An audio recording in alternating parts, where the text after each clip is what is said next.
that its enrollment started to drop in some areas. But I just wanted to make sure, because I wasn't on the commission in that time.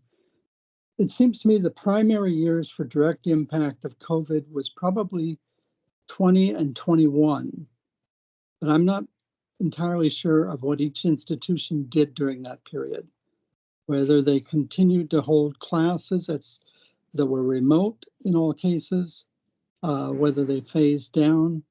I mean, I can see a lot of non-resident students leaving during that period. Were those the two primary years that we see impacted by COVID, is 20 and 21? From my memory, that would be, I think, the state started closing things down about March of 2020. Yeah, so it was, Commissioner Devlin, the spring term of the 1920 academic year was completely remote by state requirement.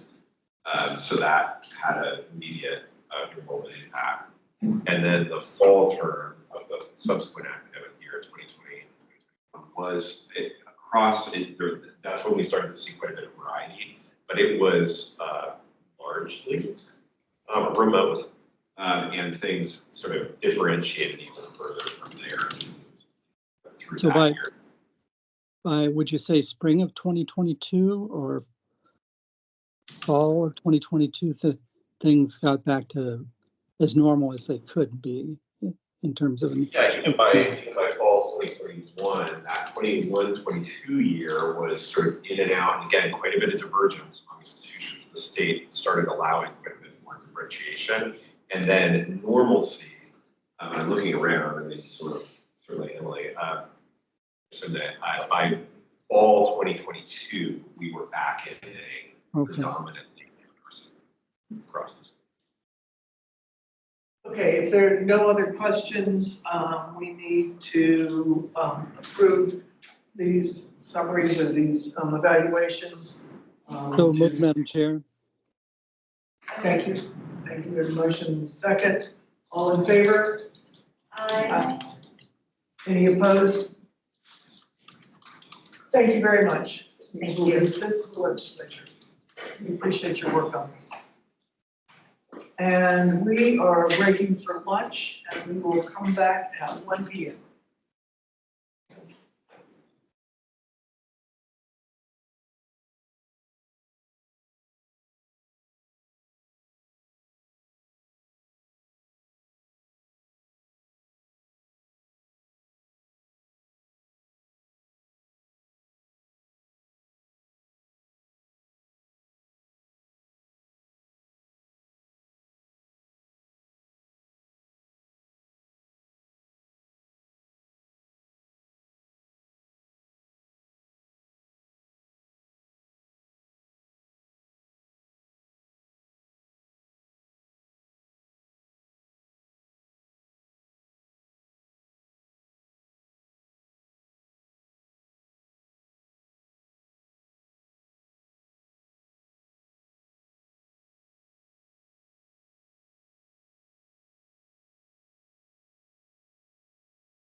We are off mute, Chair. Thank you, Chair. Thank you, everyone. We're back in business. Got a good lunch. And we are going to start with a strategic planning update. Okay. Yes, I am. As soon as he gets Sorry. up to his Wow. his computer, I'm sorry. Forgot for a moment that I was right up. Okay, so this is really by way of introducing our guests who will dedicate the majority of the next hour to. But before I do that, I did want to give a brief update to our strategic planning process, and then really their presentation will help undergird the substantive conversation. This is described in your docket item, and I won't go over everything that's in the summary under item 12.0, but I will highlight just a couple of points. We continue to make progress against the plan that we, the process that we launched last fall. Since the commission last met in February, our contractor, Garagio, has held 6 focus group meetings that included some commissioners, included other key partners, asking a series of questions and engaging them, guiding them through the conversation, and telling them elicit their perspective on the HECC strategic plan. The information and perspectives that they've gathered will be synthesized by Garagio in a report that will be shared with the commission and will be discussed at the May HECC meeting. It's they call it an insights report, so it will sort of inform the commission on some of the key perspectives that are out there and that have been generated through the online survey and the focus groups, as well as other data that they have gathered. That May meeting, I'll just re-emphasize, I said this at the outset of today, that May commission meeting, May 9th, Guthrie? Right? That is a really critical meeting for the commission in your strategic plan work. We will dedicate 12:15 to 4 o'clock to small group work and full commission work, guided by Garagio, facilitated by them, really drafting or launching and drafting the strategic plan. The core planning team that includes a couple of commissioners and some staff members will then work between May and early summer to actually develop the first draft of the plan, and we will review that at your August meeting, finalize an iterative process over the next several meetings, and with further outreach to our partners with their feedback. Contained within your packet are the updated HECC vision statement and mission statement reflecting feedback from your December 14th and February 8th meeting. So take a look at that. Some additional footnotes and information around the contextual factors. That's a good transition to our guests and the Oregon Values and Beliefs Center and their leadership who are here. And I'll allow them to introduce themselves and the center. But I just, the reason, part of my reason for inviting Maureen and Adam to present today is that the work they do to understand Oregon public opinion, values, beliefs, I think is just really important for any state board to know. You'll get a really wide-ranging view of Oregon's perspectives on a whole bunch of different issues, including, but certainly not limited to education. I think this is, as perhaps in some ways media, at least local media deprived environment, we're talking about this in the hall, this kind of information is perhaps the best opportunity that an organization like ours has to really understand what Oregonians think, right? We all operate within our communities, and even, you know, for the best of us, I think those communities tend to be often pretty isolated and narrow, right? So this commission, which serves the people of the state of Oregon, rural, urban, Republican, Democrat, this information, I think, is just a terrific opportunity to understand broadly where Oregonians are at on issues of public importance, including post-secondary education. So with that, I'll let our guests introduce themselves and really turn over the remainder of the hour. Good afternoon, everyone. It's a pleasure to be here. I would like to introduce our executive director, Henri Vogel. And two of us drove down, excited to have HECC be the first organization that is hearing the findings from the 2023 Oregon Values and Beliefs Typology Project. You're it. You're our guinea pig. So we're going to get started with a little review of what we hope to do here in the next 55 minutes. We can go to the next slide. I want to give you a little background information on our organization. That really goes to what Ben was just saying related to our mission. Want to share some research findings. The topics that we pulled together for all of you: government and politics, economy and jobs, environment and land use, success and well-being. This is a biggie, success and well-being, because you're about success and well-being. And we want to be sure we have enough time to deal with the success and well-being. We do have a section on religion and faith. And I have it as a professional mission to really sensitize people to the fact that there are lots of Oregonians that religion and faith really makes up a big part of their lives and a big part of their community. They represent a way, faith-based organizations, to reach Oregonians. Important folks for you to hear from. We want to talk about common ground. The typology in the name of the study is all about showing, are there groups of Oregonians out there who share similar values and beliefs? How many groups? What would you maybe name them based on looking at a profile of them? And then here's the big question. Are there values and beliefs that those groups share? That's the common ground. If we can identify the common ground, we have no trouble identifying where the divisiveness is in Oregon, do we? But when it comes to where's that common ground that cuts across these different types of Oregonians, that's, I think, a real great place to start engaging people around what it is that we share as opposed to what divides us. And for sure, room for discussion. Now, play along with me. You can take Adam out of the focus group business, but you can't take the moderator out of Adam. So I'm going to have you all do a little written exercise for me that will come back and visit during discussion. We'll use what we find out during discussion. So I'm going to give each of you blank sheets of paper. I had to check with Guthrie to make sure there were enough pens and pencils, because when I'm doing this these days, all of a sudden someone says, I don't have something to write with. I'm on my computer. And I said, oh, okay. So you should all have something to write with. 2 sheets.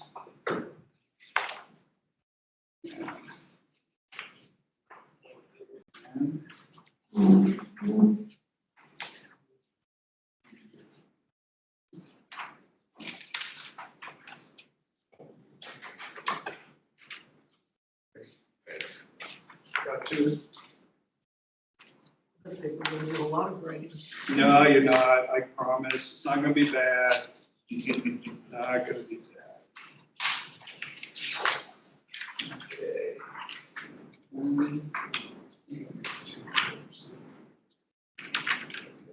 Guthrie, I want you to play along, okay? Of course.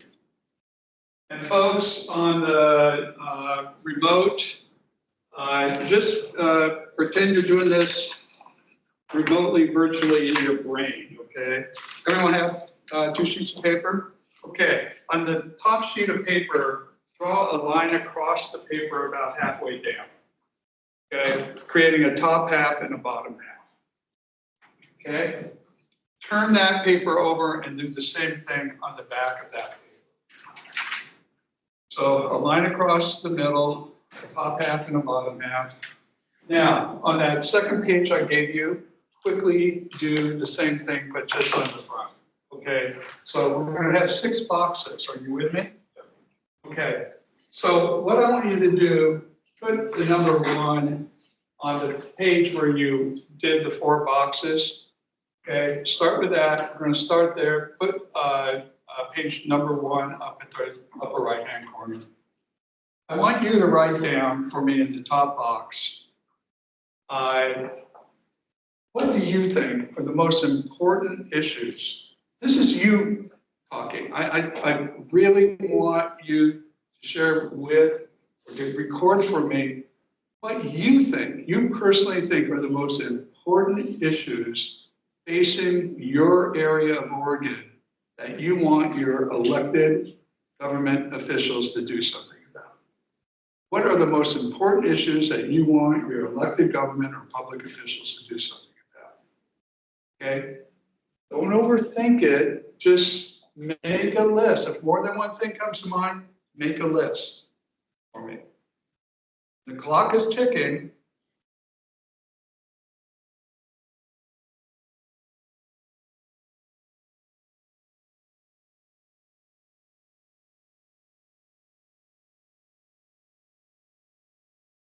Okay, give you another 10 seconds. Really off the top of your head.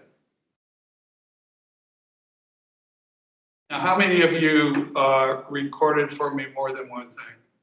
You see a show of hands. Good. Put a star by the one that you consider to be the most important one. Now, below that in the lower box, I want you to comment. But what do you think we learned when we asked Oregonians that question? So I want you to play pollster and think, what do we hear from Oregonians? A representative random sample. That's the most important thing that they want to see addressed in their area of Oregon by their elected officials. Is it the same? It could be the same, but get that down for me. You may feel though, maybe not the public at large. Maybe I'm an outlier.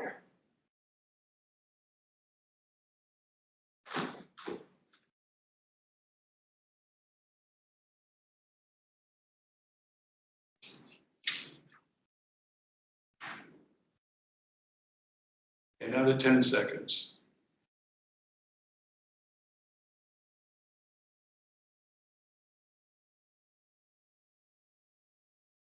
Okay, good. Now flip over to the back. Top box, what I'd like you to do is make a list of things that you value about living in Oregon. Things that you personally value about living in Oregon. Record that in the top box.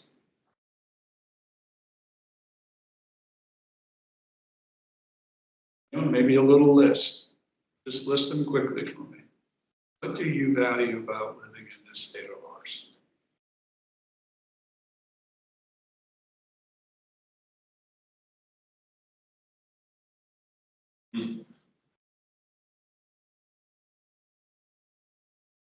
Another 10 seconds.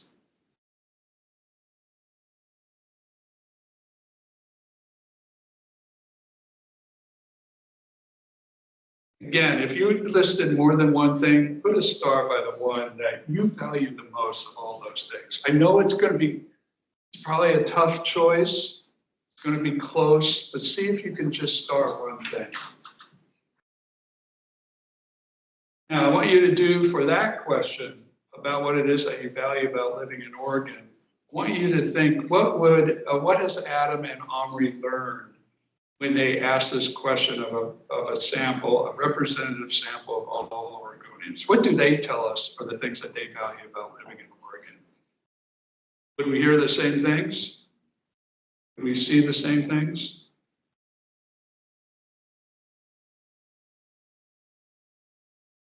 So it's you above the line, everyone else below the line. And finally, last page, everyone.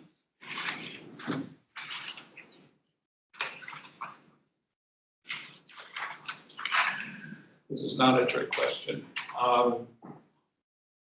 top box.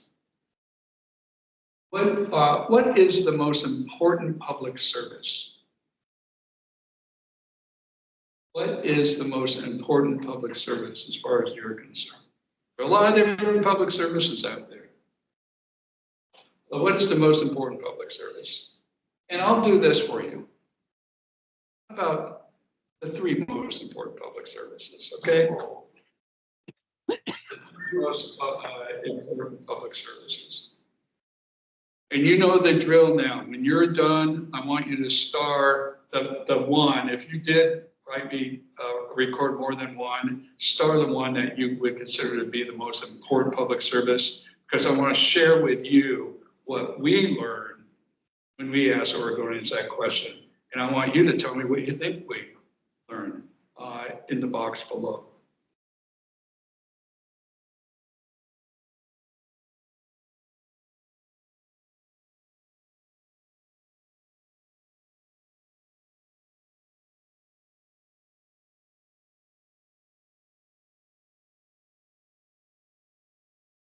I would argue those questions, and there's another set of questions that I would say would be a close second tier.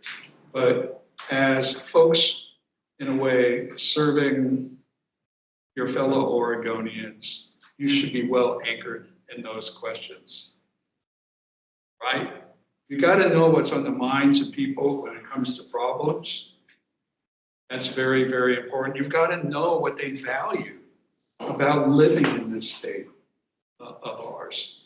And related to that is you've got to understand what they think are the most important public services. Because why? When I talk to people, that service may not be exactly what they're helping with, but there are ways you can link it to these things. And that's really, really key. The other thing is a real difficult problem, and that's just the profound ignorance that there is out there about public finance and about the public sector generally. And we've always got to keep that in mind. I think sometimes we start talking way up here when we've got to drop way down here and bring people up with us. Real quickly about OPBC, can we go to the next slide? Next. This work that we're going to share with you this afternoon goes all the way back to 1992 in the first Oregon Values and Beliefs study. So 92, 2002, 2013, and 2023. So this is the fourth major study done on Oregon's values and beliefs. We went further this time by doing what is called cluster analysis to get some additional information about what I was talking about before. Are there groups of Oregonians who share values and beliefs? We really are about helping organizations build stronger communities across the state. And a big part of what we're about is showing this common ground that I was talking about. And really see if we can get that information out to people and have them come to appreciate there are things that we share and that we can build a better state, standing on that common ground. Next slide. Without saying, one more slide back. Ongoing, independent, and nonpartisan, representative of Oregon for rural Oregon and minorities. We're real careful about doing qualitative research as well as quantitative. One thing to see the numbers, it's very important to hear from the people as well. And of course, we're a nonprofit organization. Next slide. Real quickly, the kinds of things we help with people with, from needs assessment to civic engagement, policy making, to public involvement. Next slide. And here's some of the research topics. We're out all the time with bi-monthly surveys and really asking Oregonians in an independent and nonpartisan way how they are feeling about things. And I sometimes describe what we are as a Pew Research Center for Oregon. Of Or they'd love to have their endowment, which we don't have, but that's what we feel Oregon could benefit from. Next slide. Or you want to just share with folks a few examples of things we've done? Yeah, we're lucky in that we get to work with private organizations, nonprofits, public agencies, regional government. So, for example, we did a regional survey for the Central Oregon Intergovernmental Council, looking specifically at their top service needs, everything from transportation to emergency planning to natural resource management, tourism, and we are able to look at that for their whole region, break it down by their different counties as well. Right now, we're about to go into the field with a survey that will ask some questions about consumer rights and protections, as well as some questions about education and education funding that are specifically values-based. So it's not, what specifically should we spend money on? It's what are the priorities for public education in Oregon? And we're also about to launch a more qualitative-based study with the Columbia Economic Development Team, looking at small businesses and what their needs are, with responsiveness built in. So when they ask people these questions and a business comes back to them and says, we're gonna have to lay people off or we're gonna have to close, their team can immediately respond to that, even while we're still running the survey, or sorry, the study, because they're in interviews. So those are a couple of examples. Just a couple of examples. We founded this organization, I think it was a month or two later that we all got hit with COVID. So the timing wasn't good, guys. And so we're up and going, and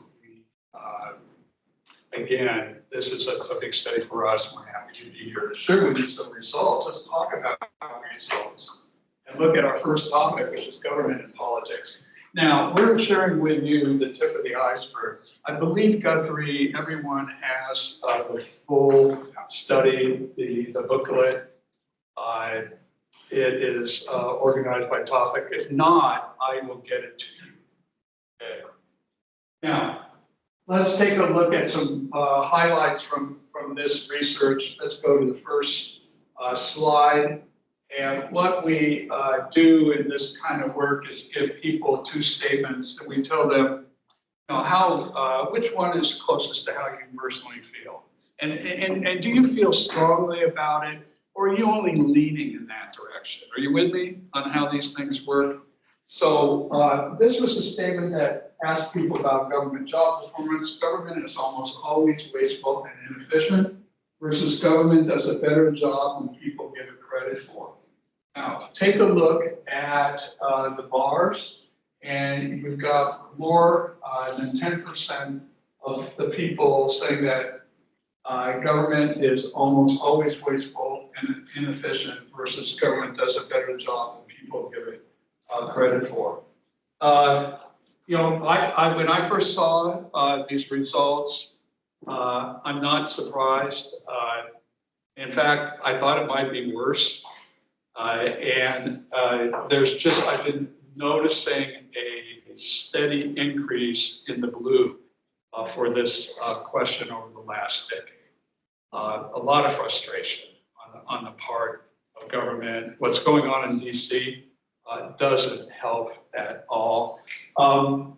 We broke out for HECC 2 demographics. Now remember, there are many demographics you can look at to determine if there's subgroup variations between groups within that particular demographic. And we thought for HECC, it would really be cool to see how people of different ages feel about it, and how do people by different education levels feel about it. And it's interesting to see here that this is the green. This is almost always wasteful and inefficient.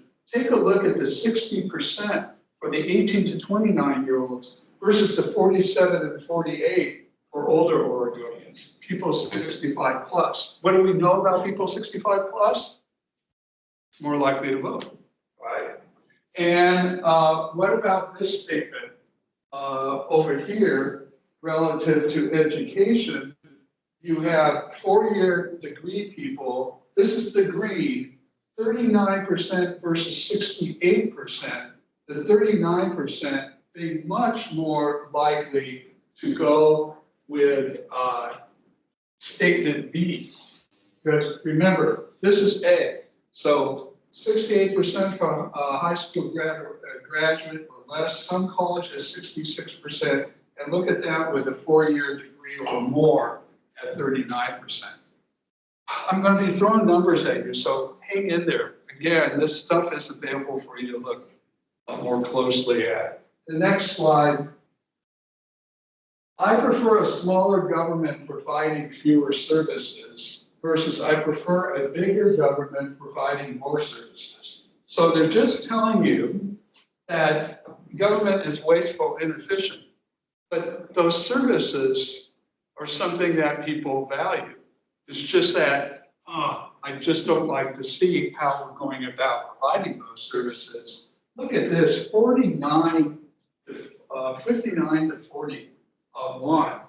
And take a look at the 18 to 29s being the most supportive of I prefer a bigger government providing more services, and the people with more education being the most likely to say I prefer a bigger government providing more services. Next slide. Political party's image.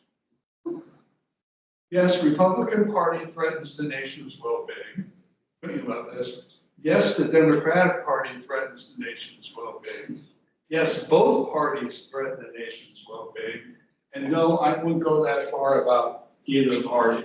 So there's a lot of, and this was triangulated in the questionnaire, quantitative and qualitatively, but there's a lot of angst about politics and just the way things are going. And you know what the registration is like here in Oregon. This is not that big of a surprise when you consider what the registration is. But this is the one here. Yes, both parties threaten the nation's well-being, along with the other parties. Next slide. This is alarming. Do you think Oregon is a socially and politically divided state? 3 out of 4 Oregonians say yes. If yes, how worried are you about this division? Keep in mind, this is somewhat worried and very worried equals 82% total worry. It's the last bar chart that is concerning to me. If yes, do you think we can come together and bridge this divide? And only 36% of the people, a little more than a third of Oregonians, say yes. We're gonna get over it. We're gonna be able to bridge that divide. Versus 27% who say no, and 30% who say don't know. Next slide. Laws should be passed to regulate unlimited money in political campaigns. Well, that's a home run there. 75% A versus 25% campaign spending should be constitutionally protected as freedom of speech. Take a look at how age does. Older you are, the more likely you are to say law should be regulated. I mean, political campaigns need to be regulated in terms of unlimited money. And look at the higher education, same kind of thing. It's more likely you are to say that law should be passed and regulated. Now we go, I think, to the next slide, which is something that we really spend a lot of time with. And I think people appreciate our work because we take the time to ask them in their own words how they're feeling about things. We had 2 questions in the survey asking people to think ahead 50 years. And what are their greatest hopes and greatest fears for Oregon, their state? And we combed through all those comments, and there are hundreds of them. We looked for comments related to government and politics. These are a couple of examples. And actually, there's some stuff.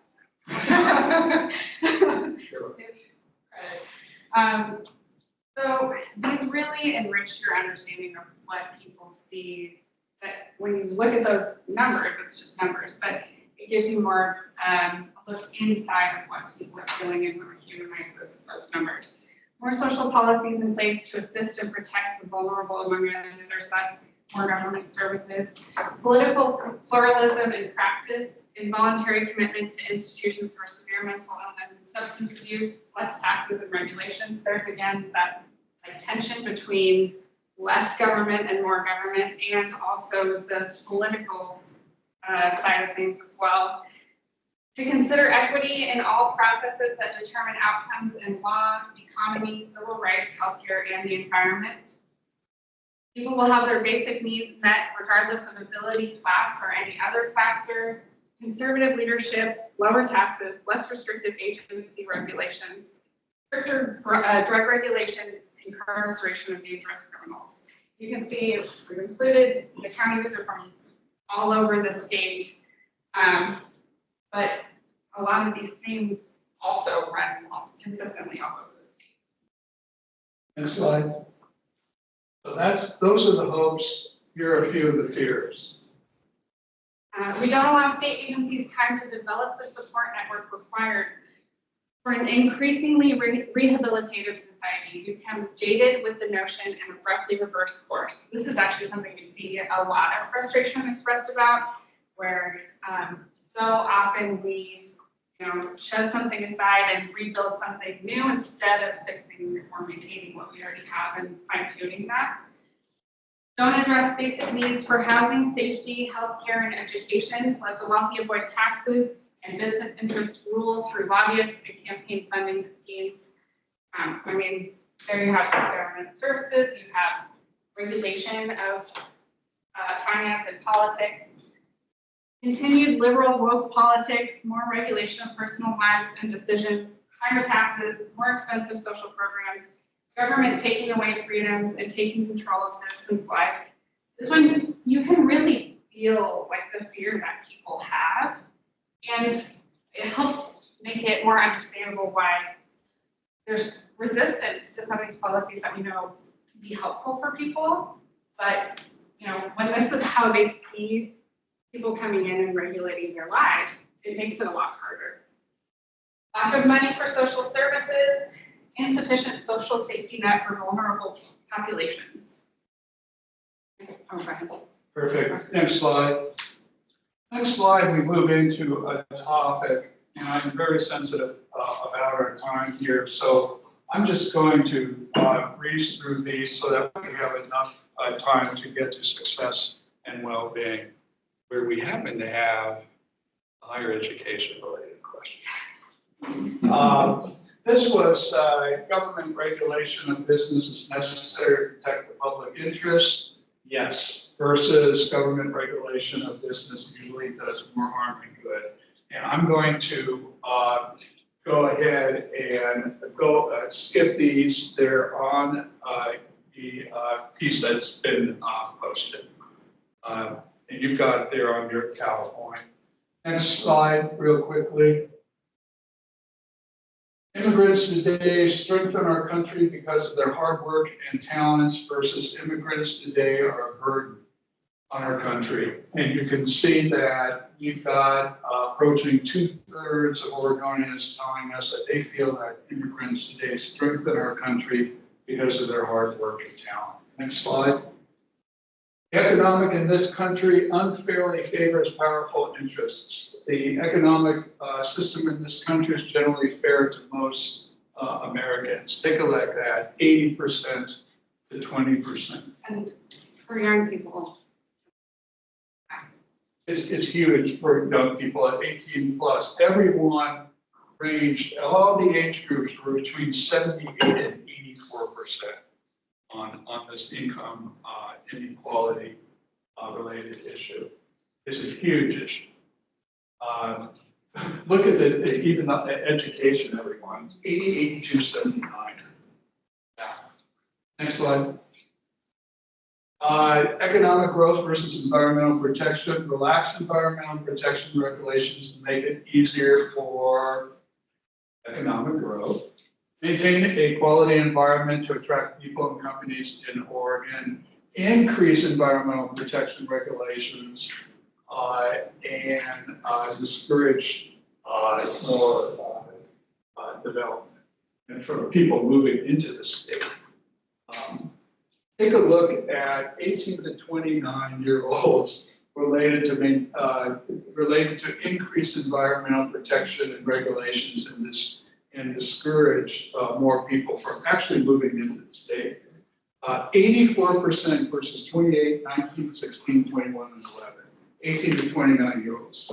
And take a look at education, 26, 27, 17% less likely to pick middle. Next slide.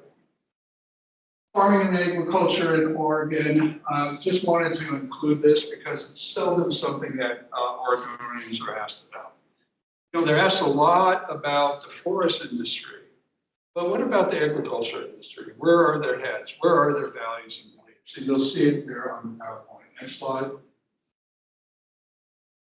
You agree or disagree with each of these statements. And again, they all relate to farming and agriculture. Next slide. And these are some real quick verbatims for both hopes and fears. Maybe you could just quickly share one or two.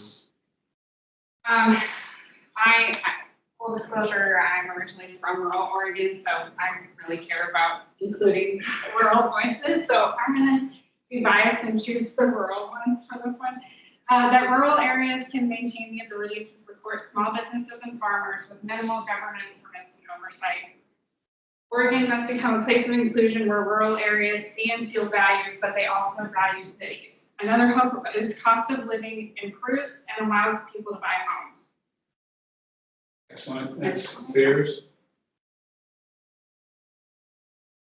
This is one that we hear a lot, especially from areas that are really impacted by tourism. Central Oregon, the coast. Being overpopulated, overpolluted, and too expensive for the average person. Big business and special interests will continue to dominate. There's an unfair economic system. People continue to rob and steal from businesses and others, which causes closure of some businesses. Excellent. Next slide. We're going to just skip through this section. Again, it's in your PowerPoint. I want to get to success and well-being. So let's just move forward here. That's great. Can you go to slide 32? Okay, perfect. Sorry, it's a bit long. There we go. Excellent. Success and well-being around the world, everyone. Let's take a look at what are some of the findings. Success in life is pretty much determined by forces outside of our control versus everyone has their own power to succeed.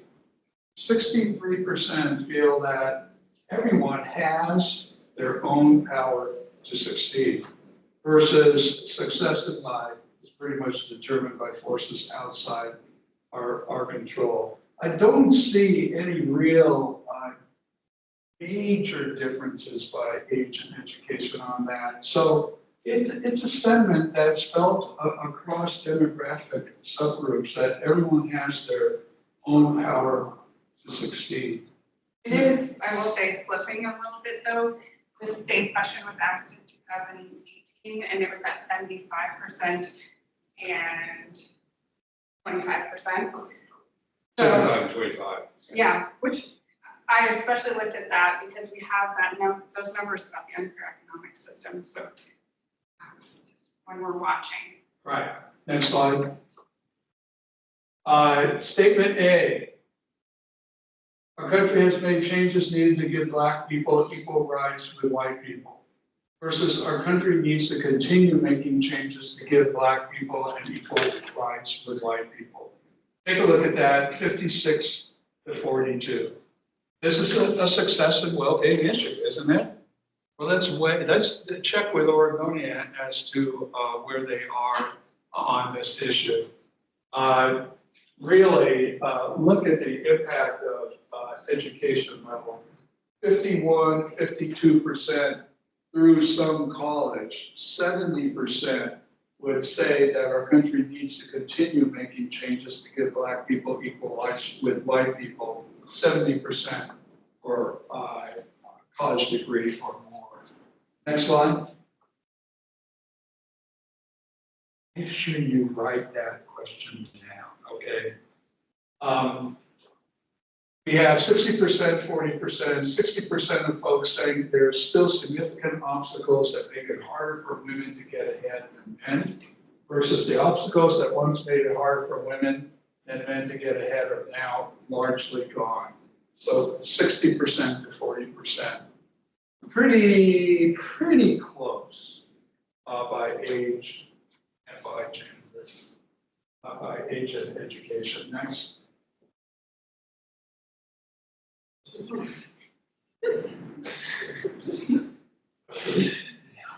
Okay. Social media has done more harm than good versus social media has improved our lives. Whoa. 71% has done more harm than good. Younger people, well, not as strong, but still a majority of them would agree. And very consistent by education level, 69, 72, and 73. Stay tuned, everyone. We're going to be releasing a real in-depth study on people's attitudes about artificial intelligence, automation, robotics, social media. It's going to be coming your way soon. Next slide. What about this one? Social media platforms should be regulated to encourage the spread of reliable information, 71% versus 29%. Social media should have full discretion to decide what content is shared and viewed. Strong feelings that something needs to be done in terms of regulation. Next slide. Policy questions about emerging technologies should be left to independent experts versus should be left to people by extension, their elected officials. Look at the split in opinion around that issue. Next slide. These companies that are representative of new technology like AI should regulate themselves versus should be regulated by government. This is a little of that triangulation where again you see some support for some government regulation. Next slide. State government lacks the expertise necessary to regulate complex technologies. 66% of the people say they want government regulation. They're telling you also that government lacks the expertise necessary to regulate complex technologies. State government, right. State government should regulate complex technologies even if it currently lacks staff with relevant expertise. Next slide. Okay, this is one we'll take a moment to just reflect on. A university education is the best pathway to success in life versus a technical trade education is often a better pathway to success than a university education. 72% say a technical trade education is often a better pathway to success versus that 28% who say university education is. Not huge by age. Majority of people are in, when you see numbers like 72%, if you see numbers 60% or higher, you got to figure that they're cutting across demographic subgroups. So you see it cutting across subgroups by age. But take a look at education. Our four-year degree people, much less likely than our other Oregonians to feel that a technical trade education is often a better pathway to success. Still a majority of them do, and still 60%. So that's where their heads are at right now around that. The question framing on this, Adam, it's not necessarily mutually exclusive. That's right. You can hold both of those thoughts in your head and function. Absolutely. And one of the things we did, Sandy, there was we always give people, you don't have to tell us you strongly agree with either one of them, but are you leaning in one direction or the other? And so it's the leans and the strongs combined that will give you that blue and green. Okay, next one. Healthcare rating, just real simple. I don't know if you would have come close to this, but we just asked them in general to rate healthcare in Oregon. An A means the state is succeeding above expectations. An F means that Oregon receives a failing grade in providing healthcare to Oregonians. That's really a big C kind of average versus an A and B.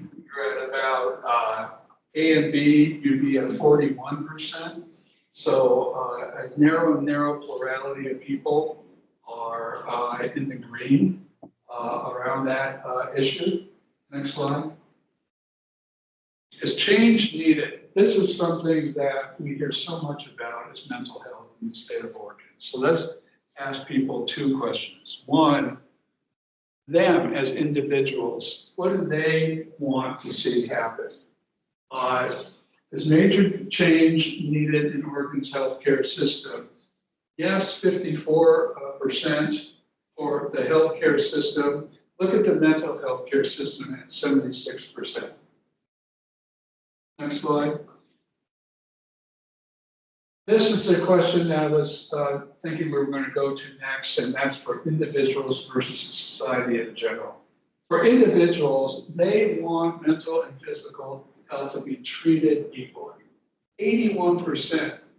Turn them around and ask them, what do you see going on in society? And what they see in society is this emphasis, physical health versus mental health at 7% versus equally important. So they want equally important at 81, but they're seeing out there is equally important at 23%. So we see it in a lot of our work, just real support for doing more relative to mental health.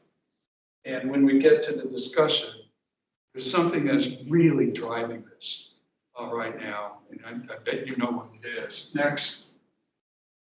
Medical care costs and availability. Keep the current system as is with private insurance, Medicare, Medicaid, senior clinics, and veterans insurance versus move the healthcare system of physicians, hospitals, insurance, and pharma to a unified, integrated, single-payer system.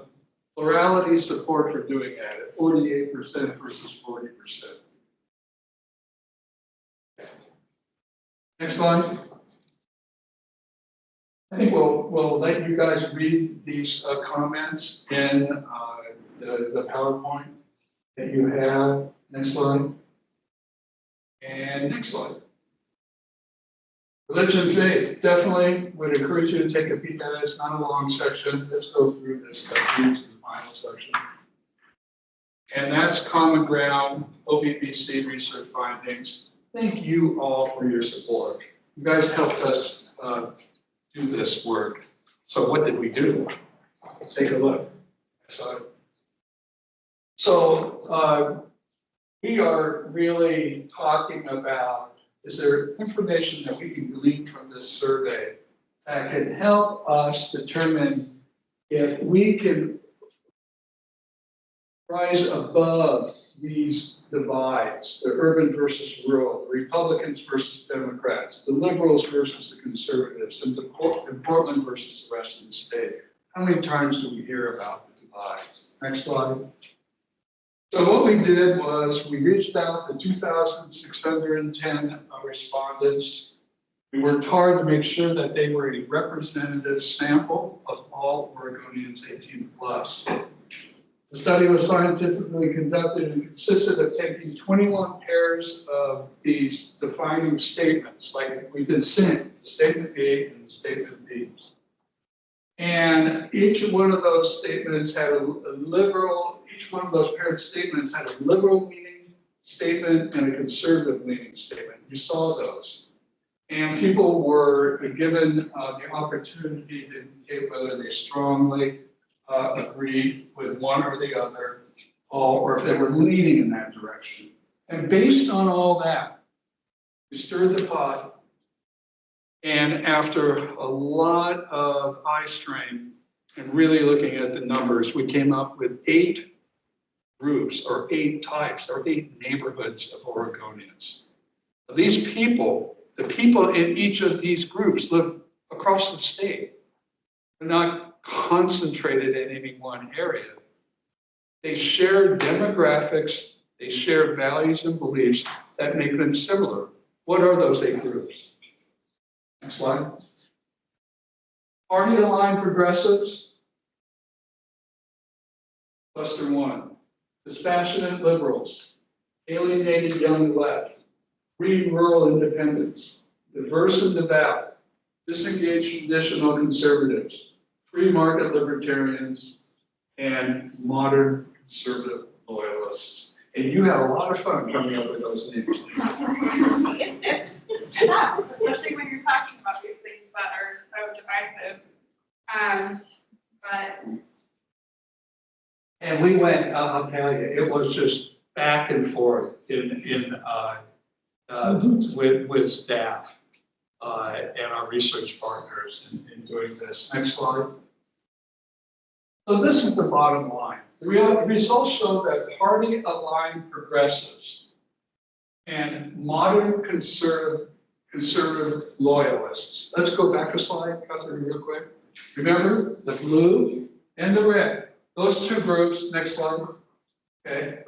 Each of those groups respectively of the sample with the other 6 archetypes and neighborhoods populating the remaining 68%. So yes, we have about 1/3 of the people at the extremes, right? 1/3. But what we're saying, what this research shows, we have a lot of people in those other types, those other clusters, or those other neighborhoods. So rather than a linear spectrum of the left blue to right red, the AB statement table reveals a graphic checkerboard matrix of blue, white, and red, in which the categories leaning more conservative or more liberal fluctuate from question to question.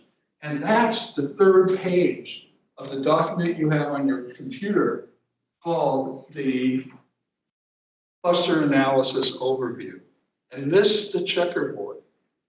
If you look at that checkerboard, and you look at it long, and you look at it hard, you'll see where there is agreement across the board on some issues. And that's the common ground that we have here in the state that we can build on. Next slide. So wanted to be sure you have the cluster analysis overview. Page 3 is that chart. The cluster profiles, you have a booklet that describes those 8 clusters, those 8 groups. You can blame Omri for the graphics in that one. Common ground areas of strong agreement, modern agreement, neutral or contested territory. We will be getting that to you within the next week or so. We're working away on that. That's, what would you say?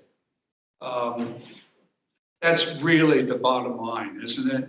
You want to find out where are those areas, where there's strong agreement, moderate agreement, and where there's neutrality and maybe some of that contested territory, which is behind that divisiveness.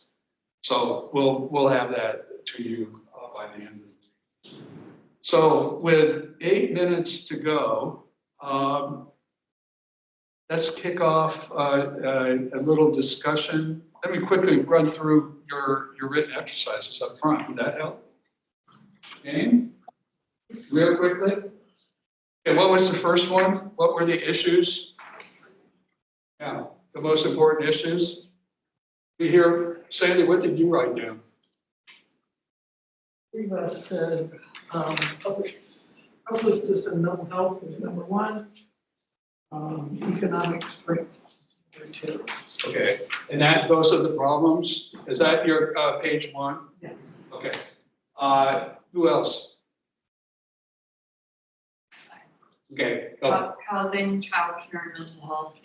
Okay, childcare, housing, and mental health. Anyone else? Yes. I had 5, food insecurity and barriers to resources, housing affordability, textbook affordability, student access, and mental health. Okay. How about you guys? I have mental health and access to healthcare. Okay. Well, so I'll answer. I said, developing a sense of shared good. My welfare and your welfare. How did overall, do you feel that Oregonians as a whole are pretty much in alignment with what you saw to be problems that they wanted their local officials to do something about? Pretty much in alignment? Okay, Ben? I thought yes. I indicated housing. Okay, I think there's something we can learn here real quickly. I'll tell you what's on the minds of Oregonians right now. Homelessness, affordable housing, substance abuse, the drug epidemic. Right after all that is crime and policing.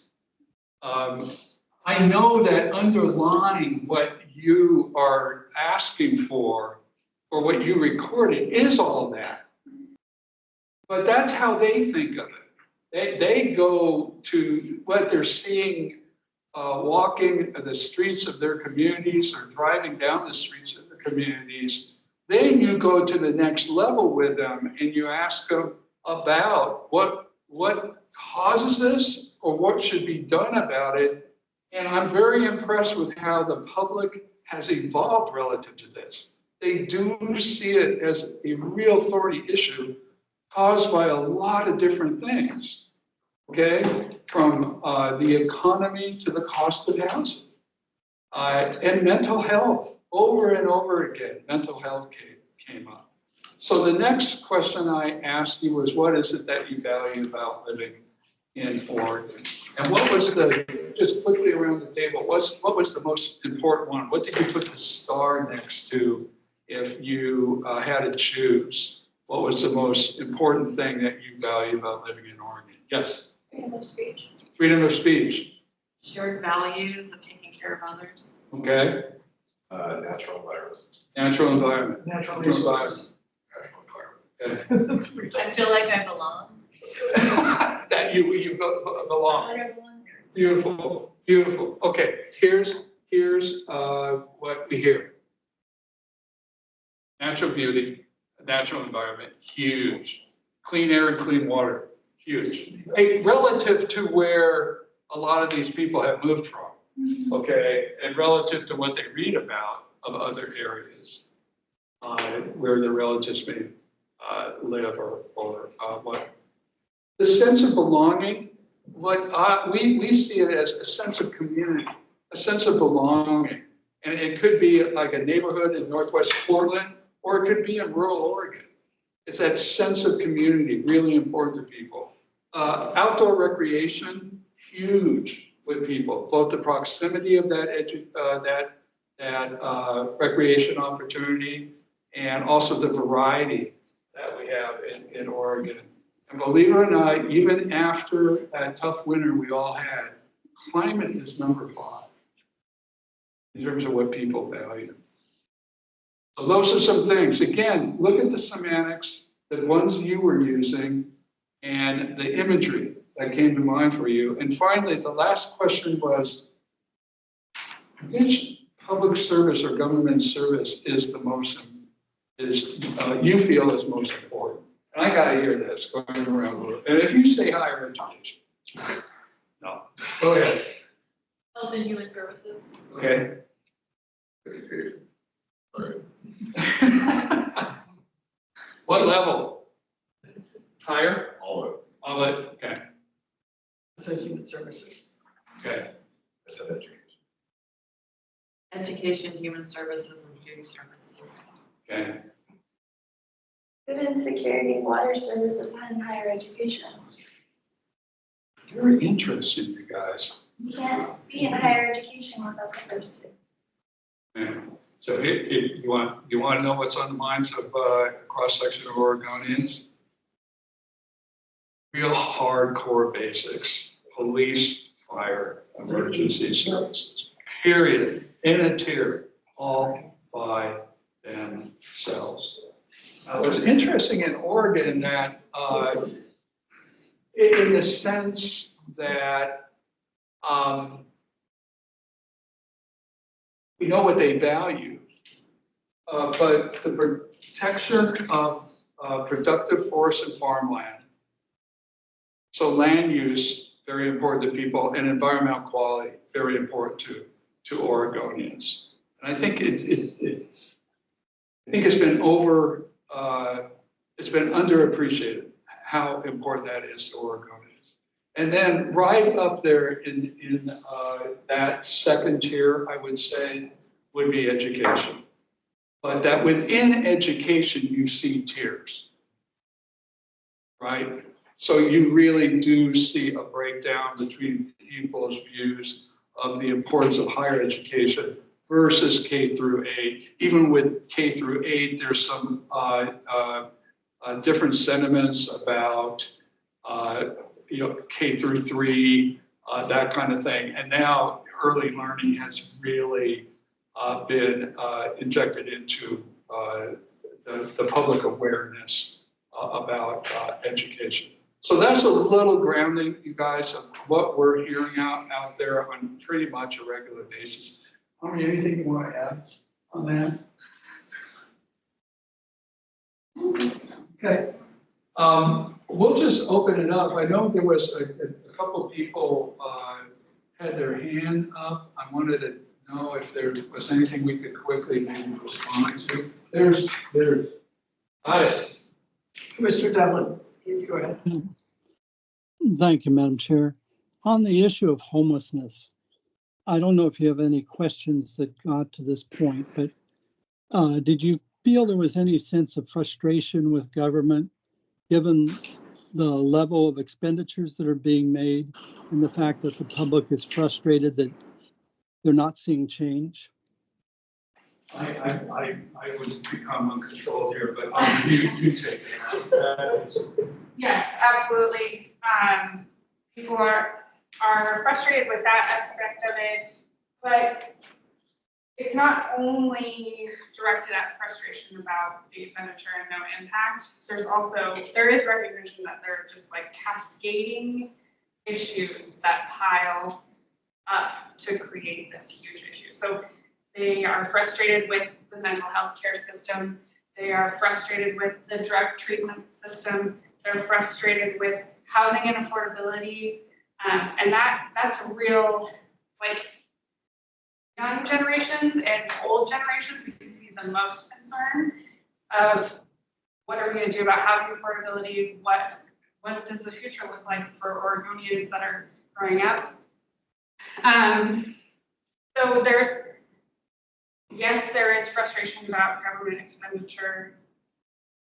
Part of it is just, it's one thing that you can point to as being a factor, but there is recognition that it's like a complicated problem with a lot of issues tied together, and they're frustrated with every single one of those issues. Yeah, and I was struck, you guys, by how statewide this is. And we all have the opportunity to travel across the state. Homelessness it's an issue in communities across the state. It's just not Portland, but elsewhere as well. And then very closely related is the cost of housing. And you hear it termed affordable housing, cost of housing, and that's one of those sub-issues to homelessness, right? So there's, it's a big issue. And I'm seeing growing concern among older generations that have a limited income and other costs are rising. The one thing that's stable is their housing usually, because they're more likely to have their mortgage paid off, but taxes go up. and other expenditures go up. And so there's rising anxiety and concern there as well. And you remember that one finding about wasteful and inefficient, right? And that tug of war between people, those services are broken to people. They value those services. They want government to provide those services. They want a government that is providing services rather than cutting those services. So, yeah, the whole government political values and belief spectrum right now is really complex. Anything else? Sorry, we're running a little long here. Madam Chair, Yes, Commissioner. it's not a quick. Can staff send all the commissioners a link to this study and the ability to get any updates to it? You have that in your materials. You have the initial reports that were provided by Adam and Aubrey to us. We will follow up with any additional materials or a link as they publish on their to their website. Okay. Your materials packet contains 3 of their initial products. Thank you very much, Adam. Oh, thank you. I'd like to say what a personal privilege when I was recruited to come here 30 years ago. I knew absolutely nothing about Oregon.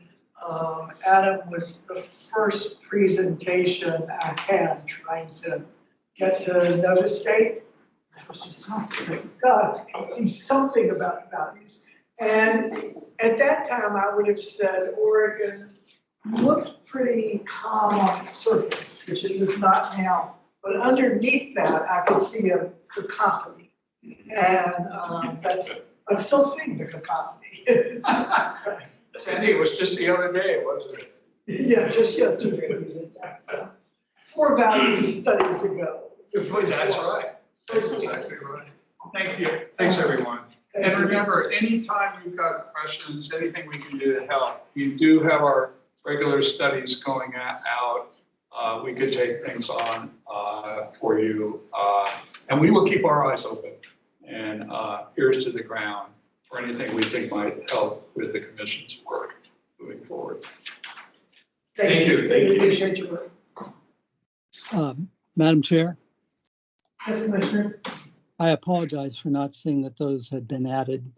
I got tired after reading the first 570 pages that I had.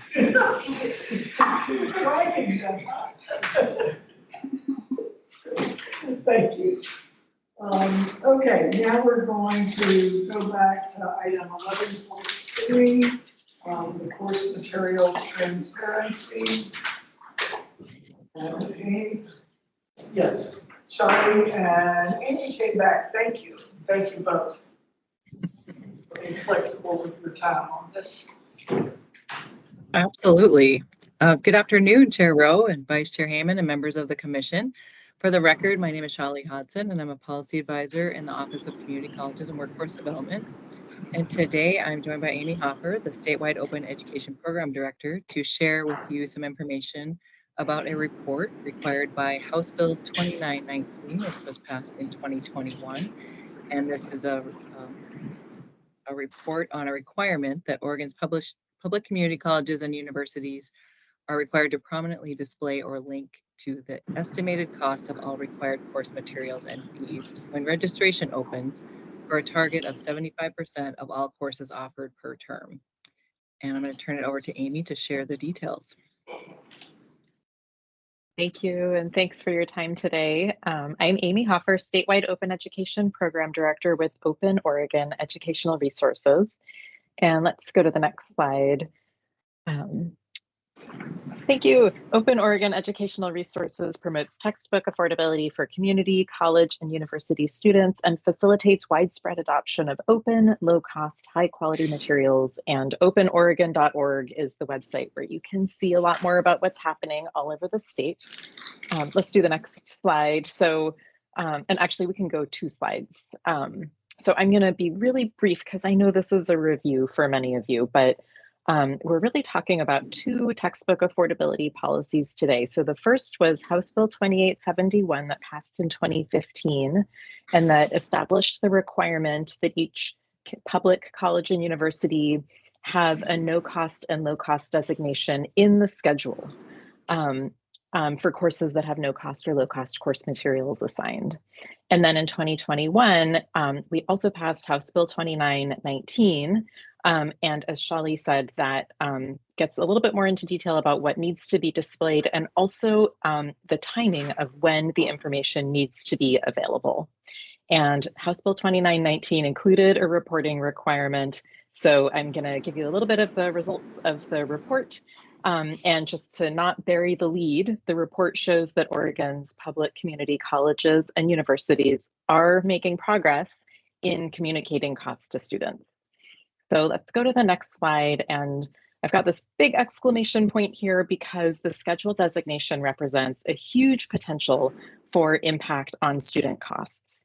And I've brought this data before, just wanted to review that courses with the no cost and low cost designation in the schedule at 20 Oregon institutions represent student savings or cost avoidance of $70 million in the 21-23 biennium. And during that time period, almost 30% of courses offered were designated no cost or low cost. And we have 6 years of data, and cumulatively courses with the no cost and low cost designation during that time are estimated to have saved 1.8 million students in 100,000 course sections, about $150 million. So that's the big exclamation point. And then if we go to the next slide, we also have evidence of indirect impact on student enrollment behavior. So we did a first of its kind research study. I co-authored this with Jennifer Landtrip at Pacific University and Shauna McNulty at Umpqua Community College to determine whether the no cost and low cost schedule designation has an impact on student enrollment behavior, not student outcomes, but strictly looking at enrollment behavior. And the answer seems to be yes. Students are voting with their feet to find these lower cost pathways through their degree requirements.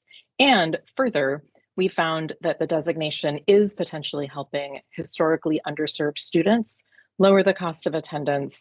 And this is a really exciting finding, and it is very much aligned with statewide goals and the HECC equity lens.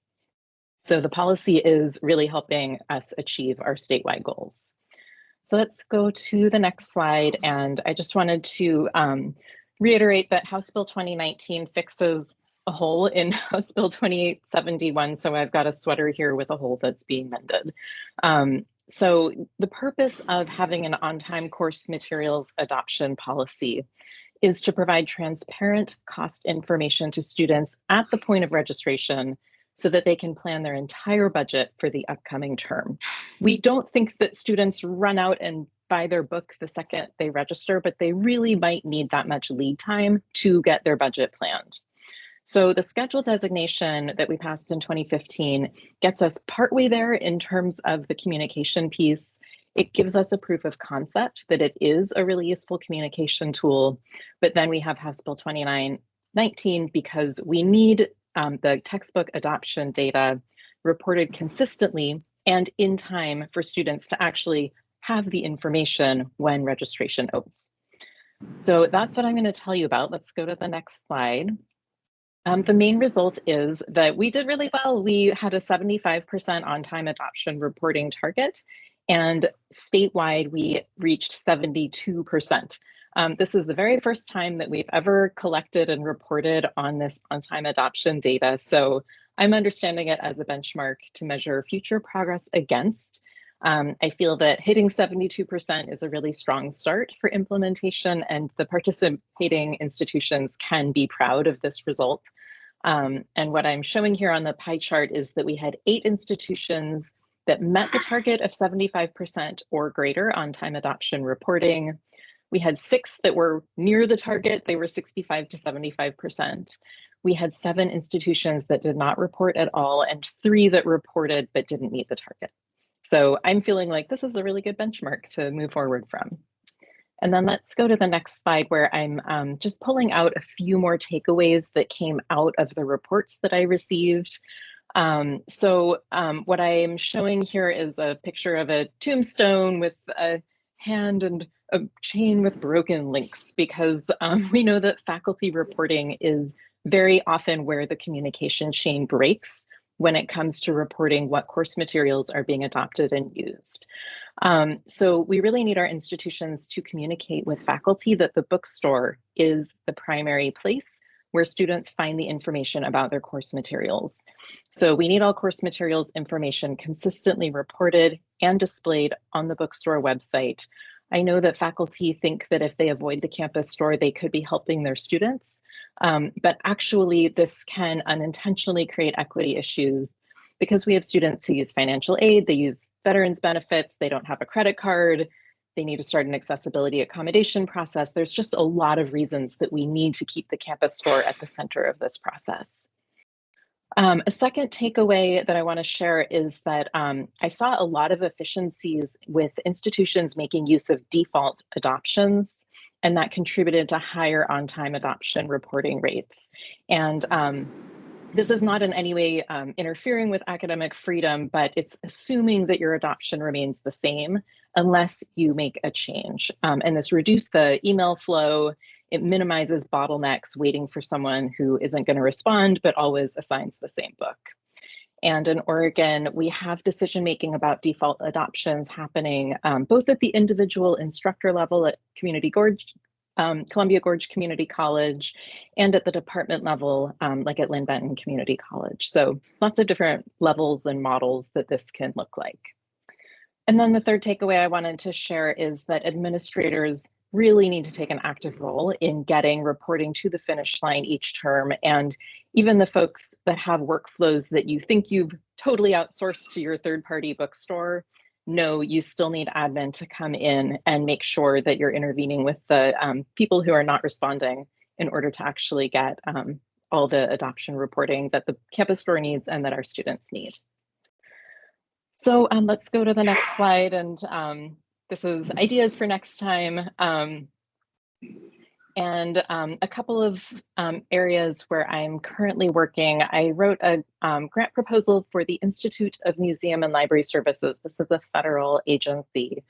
And it's an infrastructure grant proposal to create software that will automate course marking. It'll enable any student information system to talk to any bookstore inventory system, because right now course marking in Oregon is often a really labor-intensive manual process, and we want to automate that. So that is something I'll learn about in July if we've gotten that funding. And then Open Oregon Educational Resources is partnering with the Orbis Cascade Alliance, which is our regional library consortium, to co-host a statewide conversation about campus store models. That's happening on May 3rd from 9 to 1. You all are very invited and welcome to join us. There's a link on the slide, which you will have, and I can also put that in the chat when I stop talking. So we really want to look at how we're doing procurement of course materials and making sure that it is actually a student-centered process. So the last slide just has my email address on it, and I'm very happy to answer any questions. Questions, Frank? Yes. Thanks. I want to thank you for looking at the campus store models, cognizant of the unanticipated impact it had on the store when my institution moved a long ways towards free or low cost resources, and anything you can do to help the institution anticipate that impact and create positive models responding to that is extremely helpful. Yes. Any other comments or questions? It really is good to see the progress and to see we didn't miss the mark by much, and to know that you consider it a baseline. This is work that's crucial to everything else we're doing. So we really do appreciate it, and it keeps getting better. So thank you. This is an action item, commissioners. So we need to accept this report. Can I have a motion, please? I move to. Thank you. Second. Thank you. All in favor? Aye. Any opposed? Okay, passed. Thank you. And now, let's see, Charlie, you're not up, well, got a break for a minute. Don't go far. This will Yes, don't be go quick. The next couple of items. So next item we have is the report from yesterday's Funding and Achievement Subcommittee. The chair of that committee, Chair Hammond, will give us a report. Thank you, Chair Rowe. So the Finance and Achievement Committee met yesterday. We received reports on 3 reports, really. One was on tuition settings in the universities. One was on basically the fiscal health of universities report, which we had some conversation on. And the third was just on the model for budget building for the agency, and which affects budget building, includes budget building for the college. I can give you a quick report on what we know in those areas, and I just wanted to have a little conversation about sort of how like to look forward with regards to especially to those issues. We're required to watch tuition setting at the universities, and if a university would choose to seek to increase tuition by over 5%, we are required to review and have send it back to the table for approval that request. At this point, we don't anticipate any of those 7 institutions getting a tuition increase in excess of 5%. Do a quick rundown real quick. At Eastern, the Tuition Advisory Committee has recommended a 5% increase that has not yet been considered by their board. OIT, the president's recommendation is 4.5%, so it will be considered on April 12th, which is tomorrow. Oregon State board did approve a tuition increase of 4.7%. Portland State, the board adopted the president's recommendation of 4.8%. Southern Oregon University does not yet have a recommendation, but the board is meeting on the 19th. U of O, the board approved a 3% increase for new students. There's a long conversation about they have a sort of steady or freeze tuition model for students, so that you have continuous enrollment at U of O. Your tuition rate doesn't increase for that period of enrollment for you. So they have essentially a different tuition rate for each class. In Western, recommends an increase of 5%, and their board will be meeting on the 16th and 17th of this month. So then again, at this point, none of them are at a point at which we would be required to act on them. Conversation around that report mostly focused on the extent to which they focus on tuition and fees actually helps us understand the thing that we're really interested in, which is affordability. And I think we had a very broad conversation about that.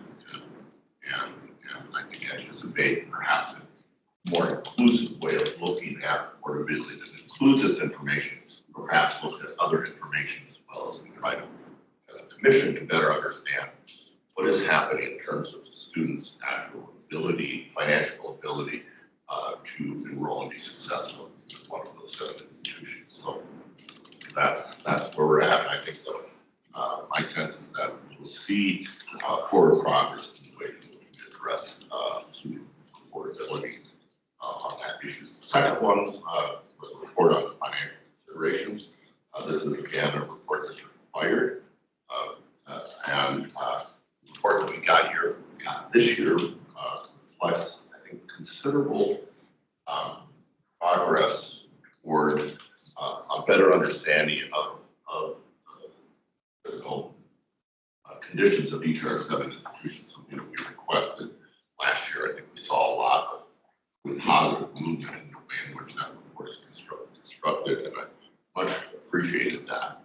Again, the goal of that report is to help us to have advanced warning when an institution might be facing significant instability, to be able to identify something that looks more like systemic risk for the higher education system as a whole, and actually it helps to maintain a broader awareness of financial trends as they affect higher education in general, but specifically those in Oregon.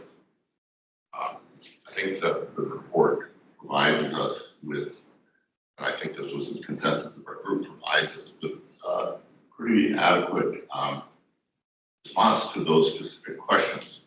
I think what was left and what I think we want more discussion of is how do we know what to do with that? In one case, in one of the categories, one of the labels in the box is in crisis. And I think that we, as the F&A committee, feel that we should have a better understanding of what we as a commission should do, think, when we get information of that sort. And so I think we saw a lot of progress on how this report is constructed. I think we feel better informed. I really appreciate a lot of work on it. I think the next step is, can we then use this report to better inform us and the institutions, not just ourselves, but us and the institutions on, so what do we do with this? What's the next step in regards to, if we know that we have these challenges, these instabilities, how do we address those? And I anticipate further conversation around that with Steve, and I anticipate the next iteration as we go into the year. Again, the third thing we did was review the budget development process for the agency, which includes support funds for colleges and universities. I think it's an important thing for us to have a deep understanding of how our budget is developed, the steps that are taken with the people involved in that. It's helpful in that we also then received a report on the governor's change in the way in which that we're being asked to develop that agency budget. And we've already had some discussion around that now, and I really appreciate Dan's leadership in helping us to understand what that means and the variety of ways in which we might choose to move forward with that. So I'm appreciative of that. And I think we're not tired at the end of that. We adjourned the meeting. So We were. It's a whole big meeting, a lot going on. Any questions for Greg or also Jim Pinker this evening? Let us through all the material yesterday. But our hands in developing and most of it. So. Yes, thanks, Joe. Any questions for Jim or Commissioner Hayden? I'd like to say for those of you who aren't on the F&A subcommittee, even though you have reviewed about 500 pages for this meeting, I really recommend that you go back and look at the university tuition setting, the overview, and what we know of what's proposed so far, because even though at this point we don't expect any approval to come to us, it's still very important that we're all well versed in the process of doing that and the work that staff does. So look at that and the financial conditions, please. This report does show a whole lot of change and how that information is presented, so that it's more understandable to us. You saw big pieces of that in the assessments of the 4 universities today. So it follows that, the format of that section of those reports. But it's helpful to look across the whole system. So I recommend that to you. Okay, okay, no further questions. We have 2 action items to close our agenda. One is still on strategic planning, it's the pathways, the credit for prior learning. And Shelley is still with us. Great. Up on the screen in a minute.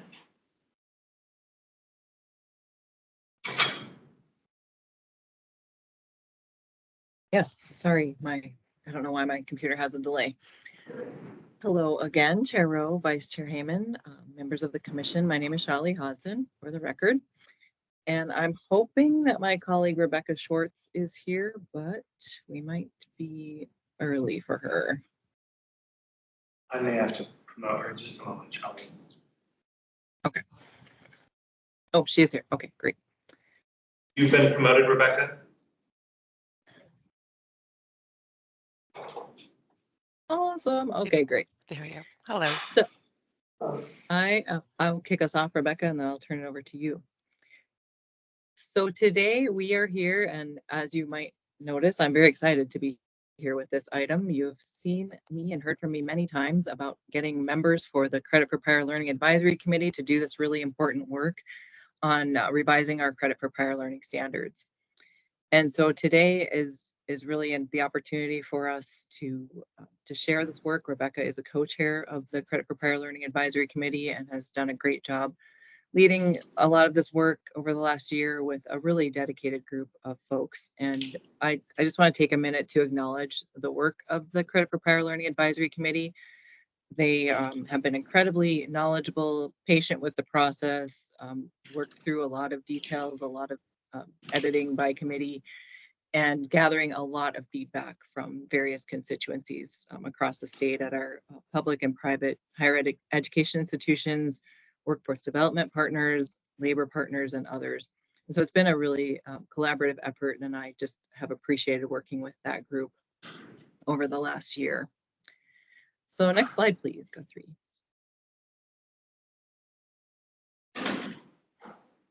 So just to ground everyone, I know you've seen this a number of times from me, but I do always want to share the definition. This is the statutory definition in Oregon for credit for prior learning. And on the next slide, we have the goals that were set by the legislature in 2012. So this work has been around for quite a while, and we have standards that are really a formalized document that help us address several of the goals that you see here and are really an important part of alignment and consistency for credit for prior learning in our state.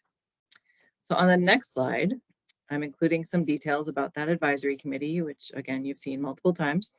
But I like to show this because it really shows the diversity of voices at the table and how folks have come together to make this work.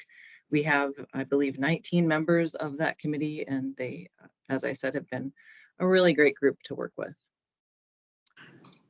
Okay, at this point, I would like to turn it over to Rebecca to share with you an outline really of the changes for your consideration today and highlight the work that they've done over the last year. Thank you, Shali. I would like to reiterate, though, that one, as much as I was the co-chair, Shali really led the charge. She kept us all in line and was really a driving force that was beyond helpful and supportive. So we really, really thank you for all the work you've done on this. And as she said, it was very much a labor of love that we all went through, because while there were 19 people on the committee, I think one of the most important things that we did as a group was every time there'd be discussion, we would go back to our institutions, we would go back to our communities, and we would get consensus, or we would ask questions. We presented many drafts to our different constituents and said, do you have questions about this? Do you have thoughts? Do you have suggestions? And so it was very much a work that was not done by 19 people. It was done by the state of Oregon in a really, I think, a collaborative manner. And I think that was really impactful to come up with this document that was representative of the needs for the changes, but also the abilities of the institutions and what would serve the communities best. So it very much has our support.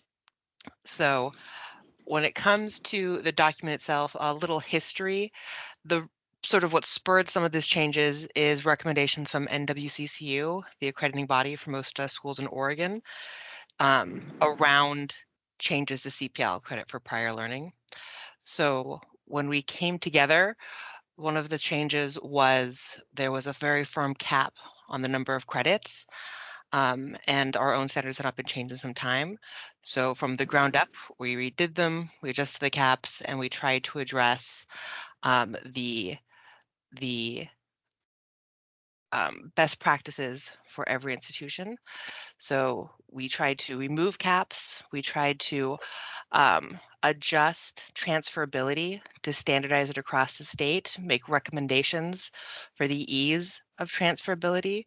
We wanted to encourage schools to accept CPL from other institutions. We wanted to include that different types of CPL from industries could be standard, and we want to make transparency in both the accreditation process and the transfer process. We then strongly encouraged all institutions to make that transparency vocal to their students so that no matter where a student would go in Oregon, they could find this information, they could transfer their credit, they could apply the work that they had done in their life for a faster degree completion at any institution. And thank you, Shali. Do you want us to go through each standard as we go and the changes, or the overall changes? I think overall, unless you think particular items need to be highlighted. So I would say the overall changes are just the encouragement to accept more of it, how it relates within degree pathways. I think the standards of evidence-based learning and as we love our data, and so maintaining data and standardizing the kind of data we collect was very important. And then the kind of data that we put on our transcript to represent the credit for prior learning were probably the biggest changes that were recommended. Thank you. Are there questions about this? This is supposed to be, as we make these revisions, what our action today or our responsibility today is to approve this, given any last minute final revisions. Can I invite Shelley or Rebecca to say something about the sort of application of these standards? I mean, the language of standards can mean different things. So these have a particular application on real law. So Shelley, do you want to sort of touch on that? Sure. Yeah, absolutely. There was part of the value of this group was really the experience that they brought to the table and their expertise in looking at these kinds of legal documents and then trying to translate that into standards that are applicable across the state. And there was a really robust conversation about how this document is implemented and what that looks like. And where we landed based on the way the statute is written is that this is a document that is really guidance. It's not policy that will be imposed, but it is really sort of best practice guidance to support and ensure alignment and consistency across the state. And so as we finalize these and publish them, we'll be encouraging institutions to use them, but they are not required to. And so this is one of the challenges with the statute that we have. As anyone who has written policy knows, there was lots of discussions around, okay, we say shall. I don't think we can say shall. We should say should, or we recommend, because this is not prescriptive. This is the recommendation. It's best practices. But there is a acknowledgement that there are some things that schools might not be able to do, especially like a smaller school. They might have it like an SIS system that doesn't allow certain changes. And so these are the best practices and the recommendation that we have, not requirements. Well, that really led to some robust conversation though about how things work, and it was really a powerful conversation. Do you have any sense from the discussion and from whether the people involved in the discussion have the authority to make or push the decisions on this, how much implementation we can expect to see? My sense, I think we'll see very good implementation of the acceptance of CPL, the creation of crosswalks, changes to policy within institutions. The hardest one is the transferring of CPL credit from one institution to the next. And so I think we might see limited increases in the transferability of CPL, but I think we will meet the goals of increased CPL at institutions, increased transparency for students, increasing graduation rates. And Well, to support that transfer, Go ahead. to support that transferability conversation, there's language in the standards and in the preamble about how, you know, it's important to have a conversation. If a transcript is coming into a university or even to a community college with a credit for prior learning on it, that it's not automatically discounted as something that isn't accepted, but there's that sort of unpacking of it and what was the course, what's it connected to, is that an appropriate transfer course? If it's a, you know, if there are third-party assessments, the institution has the right to get those and make their own evaluation. And so it was sort of unpacking that was very powerful in understanding what that looks like, both at the community colleges and the universities, public and private. Thank you for that insight. I think it's certainly very important that the universities especially accept these and have their own standards so that they match best practices. I think transfer is just going to end up being the death of me. So, but it will be important to see both in terms of transfer itself on a student and original institution, of the standards, to see how much a year from now, how much of this is adopted at universities. So we know the hard work it took to get this far, but Shelley, if you will keep us updated on this as we see how the colleges and universities react to the policies they put in place.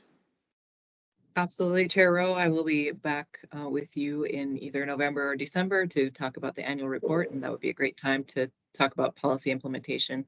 Something I am offering to institutions is to provide support as they revise their policies and work through things, and hopefully that might help with some consistency as well. Excellent.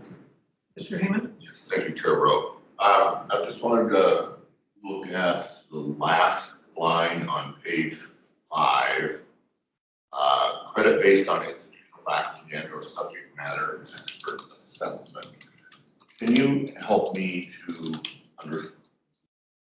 Can you help me to understand how to distinguish that from competency based, or are you working to subsume competency based credit into credit for prior learning model?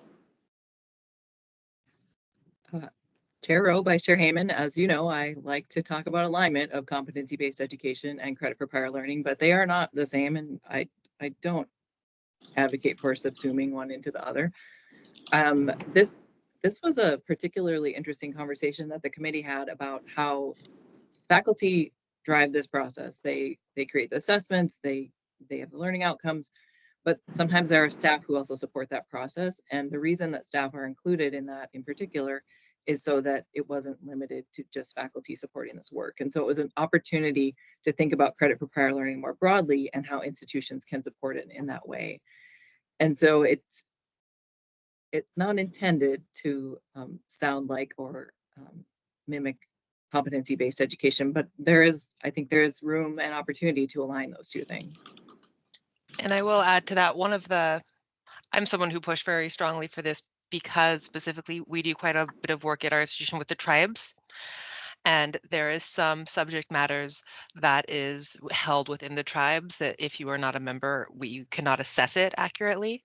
For example, I don't have faculty at my institution that speak a native language. So we couldn't assess the language acquisition of a student who wanted to say, I speak a second language in this way.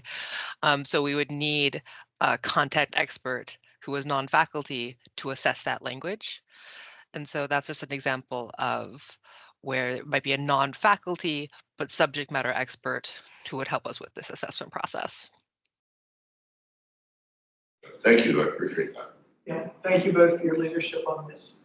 So we need a motion to approve the 2024 Oregon Credit Required Learning Standards. Thank you. Thank you. All in favor? Aye. Any opposition? Thank you. Motion passes. Our last agenda item is a permanent rule amendment. This one is related to the GED requirements for 16 and 17-year-olds. And Adrienne Oaks is with us.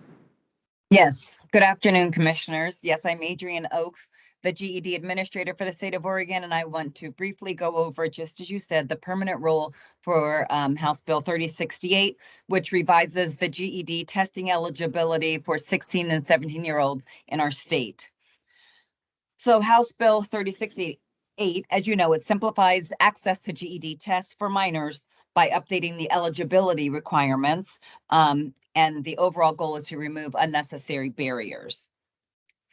Previously, minors needed parental consent and proof of exemption from compulsory education in order to take the GED test. Now, with House Bill 3068, only parental consent is required. The proof of exemption from compulsory education is not. So we are prepared and we've begun to fully implement these changes across all of Oregon testing centers, educational institutions, and also homes. This bill would make the high school equivalency testing more accessible, supporting our educational goals of inclusivity. The permanent amendment to this House Bill 3068 is crucial for providing accessible education to all young Oregonians. I appreciate your support in this significant step, and we thank you for your time and consideration. And Adrienne, we might also note that this administrative rule is currently in effect as a temporary rule that this commission adopted at the December meeting. Oh, good, thank you. Adrienne, do you have any sense of how students or former students who might need this and want to take advantage of it will find out about it? Just if they're trying to get the GED, so the first action is proactive that they take? So in order to get the word out, we've done a couple of things around communicating the House Bill 3068. So we've done it through putting it on our HECC website with our Oregon GED program. We've also placed the information on ODE's website, and we've communicated it to our mailing list for each of those groups as well. Wonderful, thank you. You're welcome. Any questions? Okay, we need a motion for this permanent rule amendment for GED requirements for 16 and 17-year-olds. Thank you. And a second, all in favor? Aye. Any opposed? Thank you. Is there any other business to come before the commission today? We are adjourned. The big hammer.